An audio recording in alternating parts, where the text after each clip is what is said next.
بالله الرحمن الرحيم والحمد لله رب العالمين والصلاة والسلام على أشرف المرسلين سيدنا محمد وعلى آله وصحبه أجمعين. Classifying knowledge by judgment types.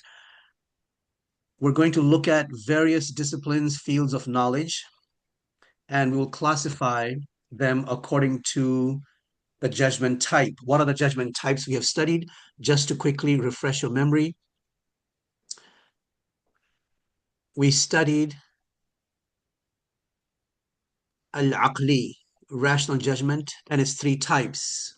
Al-wajib, which is something that must be; impossible, something that is not possible, something that cannot be true; and possible, something that could exist or may not exist, may or may not be true. So those are the three types of rational judgments. Then we looked at empirical judgments, and empirically, what's true may or may not necessarily be true rationally. Whenever I eat, I get satiated. While it's true, empirically true, that there's a very high probability, 99.9999% chance that whenever I eat, I become satiated, it is rationally conceivable or possible that after eating, I do not get satiated. And we talked about a very important concept, that it's to make a connection, really a psychological connection between two things through the means of repetition of events or experimentation. Okay, you're making a psychological connection in your mind that when A happens, B happens. It's a psychological connection you made in your mind, while at the same time recognizing that it doesn't have to be that way. Non-occurrence of the connection is possible, rationally conceivable. It's possible that when A happens, B may not happen, even though every time A happens in the past, B also happened. But it's rationally conceivable that it may not be the case. And also, this is a very important point for Muslims. We are the people who believe in this deep theology, deep aqidah, is that there's no causation. Allah is the only cause of all things. There's no causation. There's no causative effect of A on B. It's a psychological association we made in our mind. It's an illusion, psychological association we make in our mind. Very, very, very important point. Fire burns. It's possible that Allah creates a planet in which the fire cools. When I touch it, my hand freezes. It's possible. So I make a psychological association based on my past experience that when I touch fire, it burns. And miracles fall under this category, meaning that miracle is a suspension. It's a suspension of an empirical norm. Okay, so that was a very quick review of rational and empirical. There are three judgment types. There's rational, aqli; empirical, adi; and the third one is shar'i, legal. And the legal judgments are five, which we studied earlier. So let's now take all the subjects we've studied in school and college, all the sciences and all the knowledge, and filter them, classify them through these three judgments to see how powerful this is. So powerful to know rational, empirical, and legal, that you can classify all knowledge, anything that comes into my mind, my brain processes. I can use one of these three judgment types, and sometimes more than one judgment types, to come to important conclusions. Important conclusions. So when we're talking about al-hukm al-aqli, rational judgment, we're talking about aqidah. Islamic theology is purely based on rational reasoning plus revelation. We prove the existence of Allah using logic, Aristotelian logic, rational reasoning, mental thinking. Aqidah. Also mathematics. We're talking about pure mathematics. Al-Riyadiyat, mathematics, is dealing with rational judgments. 1 plus 1 equal to 2. That's a rational. What is the rational judgment you make on that? You say, wajib, 1 plus 1 equaling 2 is wajib, aqlan, has to be true. It's not wajib adatan. It's not empirically true. It's rationally true. Al-mantiq, when you study the science of logic, The Muslims excelled in al-mantiq and aqidah, and those are two important prerequisites for many Islamic sciences and Quranic sciences. And in philosophy also, there's an attempt to come to the truth using logical reasoning. Syllogism. Syllogism is using mantiq logic. Philosophy and logic are closely related, married to each other. Philosophy uses logic, mathematics uses logic, theology uses logic. So if you want to be a logical person, study logic, study Islamic aqidah, study mathematics, and study philosophy. Now, if you look at al-hukm al-adi, that's where we are looking at science. Science deals with the empirical. Science looks at the events that have repeated in the past and makes prediction, observes, sees patterns and makes predictions about what will happen in the future. So, ilm al-ahya, al-fizya, al-kimya, al-ulum al-ijtima'iyya. These are all sciences that utilize al-hukm al-adi.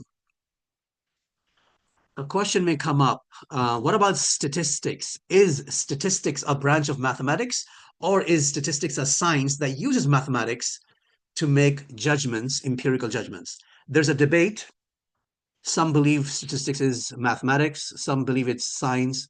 I'm leaning towards the opinion that statistics is a science by itself, not really uh, pure mathematics. Some people might consider statistics to be applied mathematics. Whatever the opinion you hold, statistics is a really cool mathematics branch of mathematics, or a science if you believe it is science. And it allows us to look at the past events, observe the data, make generalizations, seize patterns, apply mathematical models, and make predictions about the future. Statistics is used, it's very practical, very beneficial science, or mathematics if you believe it to be mathematics. And it's used to make decisions. All the key decisions in the world are used, are made by using statistical analysis. My nephew works as a researcher, and he uses statistical analysis and mathematical models to study the data and then make predictions so that the company can use those predictions to decide what to do, where to invest money, what product to develop, look at the market conditions, and so on and so forth. And of course, al-hukm al-shar'i is something we studied earlier, legal judgment, and there are 5 different types of legal judgments. Let's look at them very quickly, and then we'll come back here. The first legal judgment is wajib fard. Second legal judgment is sunnah mustahab, which is recommended. Third is mubah, legal, halal, permissible. The fourth is makruh, detestable, reprehensible, discouraged, almost haram, but not quite. And then you have haram mahdhur. These are the 5 legal judgments that the fuqaha, legal experts, make on anything. If you ask us a faqih or mufti, what is the hukum of drinking water while standing? He will say makruh. If you ask a faqih, what is the hukum of marriage? He will say, in general, marriage is sunnah or mustahab, and so on and so forth. So any information that comes to us, we can process that information through these beautiful categories or judgment types and come to conclusions, important conclusions, determine the truth, reach the truth. Now, I encourage you to watch this video. It's video number 8 in my playlist. There's a playlist called Islamic Theology in 5 Minutes. And where's the link for that? Let me quickly get to the link. I've created a nice URL, tiny URL that you can also use. And that's the link. Watch this entire YouTube playlist, and especially number 8, which is relevant to our lesson this lesson today. And if you're interested about Islamic law, if you want to learn more about Islamic law, I've written a short paper here.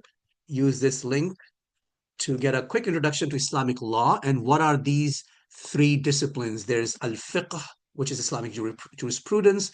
There's usul al-fiqh, which is Islamic legal theory, which is the engine behind generating Islamic legal rulings. It's an interpretive framework. It allows you to interpret Quran and Sunnah. It's a very difficult, advanced, and sophisticated science. And only the top of the top scholars are able to master this and teach it. And it's necessary to interpret the Quran and Sunnah. If you don't know Usul Fiqh, don't mess with the Quran and Sunnah. Do not interpret Quran and Sunnah. Instead, rely on the commentaries and go with the opinions of the scholars. And then you have another branch of Sharia. So Sharia has three main branches. There are other branches. This branch, the third branch, is called Al-Qawa'id al-Fiqhiyya, which is maxims of Islamic jurisprudence. And if you want to learn more about each one of these three disciplines, I encourage you to read this short article. It's designed to be in a simple way. It's designed to be very simple for everyday person.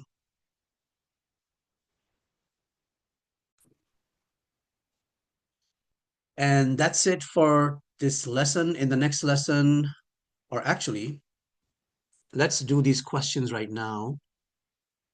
Check your understanding. I would like you to go through all of this, define the following: rational truth, empirical truth, legal truth, and there's something called cultural truth. Cultural truth means that, for example, in some cultures, there are things that are prohibited, but they're legal. It's possible for something to be legal, but culturally, it's considered bad. And so culturally, it's prohibited. For example, in Islamic cultures, in the history, even now in many Muslim countries, a man should not go out without his head covered. A man going out of the house without covering his head, without putting on like a cap or kufi or topi, is culturally prohibited in Afghanistan and some other Muslim countries, maybe Sudan. But it's legal and it's halal too. There's nothing haram about it. So that there's something called cultural norms, right? And then you go through these questions, try to answer these questions. And then in the next page, there's an exercise, okay? So you have to identify the judgment in Arabic for each. So for example, it says, Allah mawjood, Allah exists. Well, that's rationally wajib, necessarily true. So it's wajibun aqlan, okay? So the next exercise, next question is partners of God, shuraka, right? Shuraka. Shuraka. Does Allah have partners? No, it's mustahil. So you put down here mustahilun in the aqlan category. Whoops. Mustahilun aqlan. Okay, like that. So complete this practice and then check your answers using the online answer keys. And then review the lesson, review the lessons, all the lessons that you have covered up until now. And then there's a quiz that will be assigned. You can take the quiz to test your knowledge on this beautiful concept of al-aqli, al-adi, and al-shar'i. And then, inshallah, in the next lesson, we will finally get to one of my favorite things to talk about. I love to talk about miracles. Once we are trained, once our mind is trained to think correctly about in terms of aqli and adi and shari, now we are ready to truly and deeply appreciate miracles. And we're going to take a deep dive. We will look at technical definitions of miracles as well, inshallah. والحمد لله رب العالمين والصلاة والسلام على أشرف المرسلين سيدنا محمد وعلى آله وصحبه أجمعين